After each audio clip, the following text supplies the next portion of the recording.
राजधानी दिल्लीमध्ये 98व अखिल भारतीय साहित्य संमेलनाला सुरुवात झालेली आहे। काल आपल्याला माहिती आहे पंतप्रधान नरेंद्र मोदी यांच्या हस्ते या संमेलनाचं उद्घाटन झालं आणि तालकटोरा जे इंडोर स्टेडियम आहे राजधानी दिल्लीमध्ये त्या स्टेडियममध्ये या साहित्य संमेलनाचं आयोजन करण्यात आलेलं आहे। आणि सगळ्यात महत्त्वाचं या साहित्य नगरीला जे नाव देण्यात आलेलं आहे ते छत्रपती शिवाजी महाराज साहित्य नगरी असं नाव देण्यात आलेलं आहे। आपण समोर पाहतोय ती कमान आणि याच कमानीमधून प्रत्येक साहित्यिक असेल किंवा सगळे जे रसिक असतील ते आतमध्ये येत असतात। त्यामुळे छत्रपती शिवाजी महाराजांच्या नावाचा जागर पहिल्यांदा या साहित्य नगरीत पाहायला मिळतोय। दुसरीकडे आपण पाहतोय ही एक कमान लावलेली आहे सरहद पुणे आणि अखिल भारतीय साहित्य महामंडळाचे आणि त्यावर आपण पाहतोय समोर पतंगराव कदम असतील भारतीय विद्यापीठाचे संस्थापक कुलपती होते तत्कालीन आणि त्यानंतर आत्ताच्या संमेलनाच्या अध्यक्षा डॉक्टर तारा भवाळकर यांचे फोटो आहेत। वरच्या बाजूला आपण पाहिलं तर छत्रपती शिवाजी महाराज महात्मा फुले शाहू महाराज त्याचबरोबर डॉक्टर बाबासाहेब आंबेडकर यांचे फोटो आहेत आणि डाव्या बाजूला देखील साहित्यिकांचे जे फोटो आहेत ते पाहायला मिळतात। प्रवेशद्वाराला जर आपण पाहिलं तर नाव दिलेलं आहे महादजी शिंदे यांचं, कारण ऐतिहासिक घटना जी आहे ती याच तालकटोरा मैदानावर घडलेली होती आणि त्यामुळं महादजी शिंदे प्रवेशद्वारामधूनच साहित्यिकांना खरं तर आत प्रवेश जो आहे तो करावा लागतो। आणि जगभरातले साहित्यिक जे आहेत ते या साहित्य संमेलनाच्या निमित्तानं खरं तर राजधानी दिल्लीमध्ये आलेले आहेत। त्यामुळे 3 दिवस साहित्यिकांसाठी ही एक मांदियाळी असणार आहे असं म्हणता येईल। आणि आपण सुरुवातीला पाहतोय छत्रपती शिवाजी महाराजांचा जो पुतळा आहे तो या ठिकाणी ठेवण्यात आलेला आहे। त्याचबरोबर दुसरीकडे गोंधळ असेल तो आत्ता सुरू झालेला या ठिकाणी आणि पूर्णपणे मराठमोळं जे वातावरण आहे ते या साहित्य नगरीमध्ये आपल्याला पाहायला मिळतं आहे। सगळे कलाकार आपण पाहतोय पारंपरिक वेशभूषेमध्ये हे सगळे जे कलाकार आहेत हे या साहित्य नगरीमध्ये आल्यानंतर आपल्या सगळ्यांचं स्वागत करतात। त्यामुळे सध्या राजधानी दिल्लीमध्ये हा एक मराठीचा जो जागर आहे तो या निमित्तानं पाहायला मिळतोय।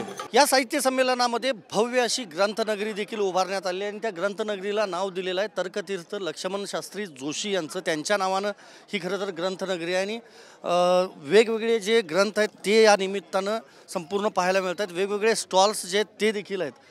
आपण पाहतोय सुरुवातीला महाराष्ट्र राज्य सरकारचं असेल आणि वेगवेगळी जी प्रकाशन आहेत मग त्यामध्ये अष्टगन प्रकाशन भीष्म प्रकाशन असेल त्याचबरोबर वैदिक विश्व असेल या सगळ्यांचे जे स्टॉल आहेत ते संपूर्ण या ग्रंथनगरीमध्ये आपण पाहतोय। आणि त्यानिमित्तानं अनेक पुस्तकं असतील अनेक ग्रंथ असतील त्या सगळ्यांची विक्री जी आहे खरेदी विक्री जी आहे ती या निमित्तानं होत असते। त्यामुळे एक आर्थिक उलाढाल जी आहे ती देखील या निमित्तानं होत असते। आणि अगदी टी शर्ट्सपासून आपण जर पाहिलं तर या साहित्य संमेलनामध्ये आपल्याला पाहायला मिळत आहेत लाभले आमास भाग्य बोलतो मराठी अशा पद्धतीचा आशय या टी शर्टवर पाहतोय। आणि आतापासूनच गर्दी देखील पाहायला मिळते। आज खरं तर दुसरा दिवस आहे साहित्य संमेलनातला आणि दिल्लीच नाही तर हरियाणा असेल पंजाब असेल या भागामध्ये उत्तर प्रदेश असेल या राज्यांमध्ये जे मराठी भाषिक आहेत ते देखील मोठ्या संख्येनं या ग्रंथनगरीला भेट देत आहेत। वेगवेगळे जे ग्रंथ आहेत म्हणजे अगदी जुन्या काळापासूनचे आत्ता पर्यंतचे लेटेस्ट जे ग्रंथ आहेत ते सगळे या साहित्य संमेलनामध्ये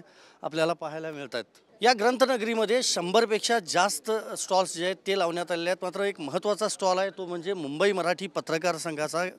खरं तर 84 वर्षांच्या इतिहासात पहिल्यांदाच मुंबई मराठी पत्रकार संघाचा हा जो स्टॉल आहे हा अखिल भारतीय मराठी साहित्य संमेलनामध्ये लावण्यात आलेला आणि हे सगळे पदाधिकारी जे आहेत ते मुंबई मराठी पत्रकार संघाचे अध्यक्ष आहेत संदीप चव्हाण आपल्याबरोबर बोलण्यासाठी। काय सांगाल सर, इतिहासात पहिल्यांदा आणि मला वाटतं दुर्मिळ सगळी पुस्तकं देखील इथं पाहायला मिळतात। मुंबई मराठी पत्रकार संघाच्या इतिहासात 84 वर्षात पहिल्यांदा महाराष्ट्राच्या बाहेर अशा प्रकारचं हा एक ग्रंथदालन आपण आयोजित केलेलं आहे। आमचे सगळे सहकारी आहे, शैलेंद्र माझा सचिव आहे, सामंत आहे, साळसकर आहेत। तर सामंताच्या मनात इच्छा आली की आपण अशा प्रकारचा एखादा स्टॉल लावू शकतो का। याआधी रत्नागिरीमध्ये जे साहित्य संमेलन झालं होतं महाराष्ट्रात तिथे आम्ही असा प्रयोग करून पाहिला होता। पण अनेक असे आमचे पत्रकार मित्र आहेत, पत्रकार सदस्य आहेत ज्याच्यामध्ये अगदी पवा गाडगियांपासून संजय राऊत कुमार केतकरांपासून ते अगदी आजच्या पिढीपर्यंत जे पत्रकार आहेत ह्या सगळ्या पत्रकारांची खूप मोठी ग्रंथसंपदा आहेत।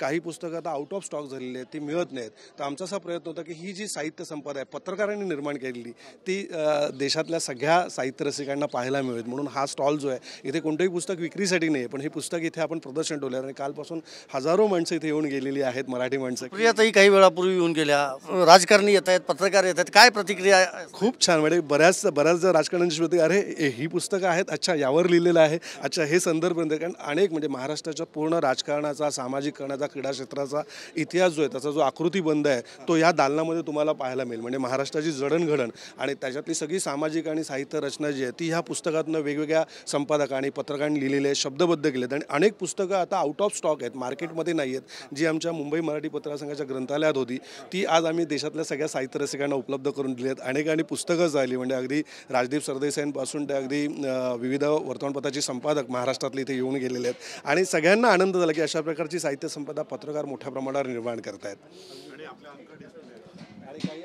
अंक हां, आपण पाहतोय दर्पणपासून अगदी वेगवेगळे जे अंक आहेत ते या ठिकाणी लावण्यात आलेले आहेत.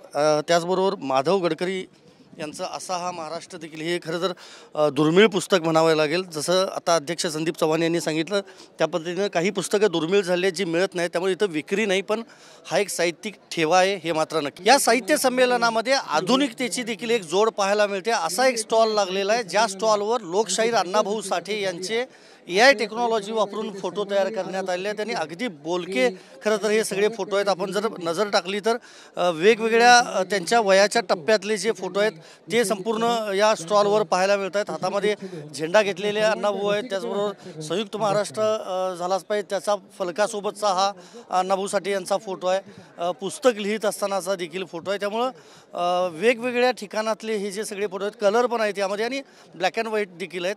आधी नमन माझं शिवबाला अशा पद्धतीचा आशय असलेलं देखील हे पण AI टेक्नॉलॉजी वापरून जे ते हे पोस्टर तयार करण्यात आलेलं आहे. गड किल्ल्यांची महती समजावी संपूर्ण दिल्लीकरांना आणि उत्तर भारताला, म्हणूनच सिंधुदुर्ग असेल, शिवनेरी असेल, त्या गडांची जी माहिती आहे ती देखील या साहित्य संमेलनामध्ये आपल्याला पाहायला मिळते. त्यामुळं अशा पद्धतीने इतिहास, साहित्य या सगळ्यांचा अनमोल ठेवा जो आहे तो या अखिल भारतीय मराठी साहित्य संमेलनाच्या निमित्तानं राजधानी दिल्लीत सध्या पाहायला मिळतोय. त्यामुळं तुम्हाला घर बसल्या खरं तर ही एक सफर होती मराठी साहित्य संमेलन स्थळाची. व्हिडिओ जर्नलिस्ट विनोद कुमारसह मी संदीप राजगोळकर, TV9 मराठी, नवी दिल्ली.